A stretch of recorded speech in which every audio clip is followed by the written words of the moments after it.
ভারতবর্ষের এমন এক ব্যালিস্টিক ক্ষেপণাস্ত্র যা একবার রিলিজ হলে পৃথিবীর কোনো দেশের ক্ষমতা নেই যে তাকে মাঝপথে আটকে দেবে। শত্রুদের দেশে যত বড়ই এয়ার ডিফেন্স থাকুক না কেন, এটার সামনে সব ফেল হয়ে যাবে। আজকে আমি আপনাদের বলবো অগ্নি 5 মিসাইলের ব্যাপারে। ভারতের তৈরি অত্যন্ত শক্তিশালী আন্তঃমহাদেশীয় ব্যালিস্টিক ক্ষেপণাস্ত্র অগ্নি 5 প্রথম সফলভাবে পরীক্ষা করা হয়েছিল 2012 সালের 19শে এপ্রিল।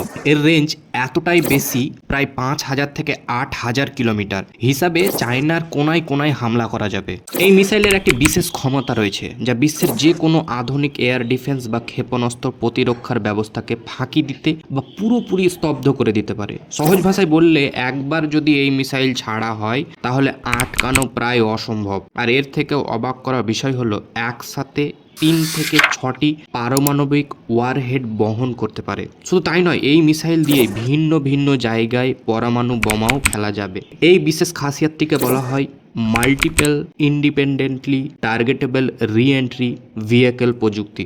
অগ্নি 5 মিসাইলের সর্বোচ্চ গতি হলো ম্যাক 24, যার অর্থ এটি শব্দের চেয়েও 24 গুণ বেশি দ্রুত গতিতে ছুটে চলতে পারে। প্রতি ঘন্টায় এর গতি প্রায় 29,400 কিলোমিটার এবং প্রতি সেকেন্ডে এর গতি প্রায় 8.17 কিলোমিটার পথ অতিক্রম করে। এই মিসাইলের মোট ওজন হলো প্রায় 50,000 থেকে 56,000 কেজি। মিসাইলটি প্রায় 17.5 মিটার বা প্রায় 57 ফুট লম্বা।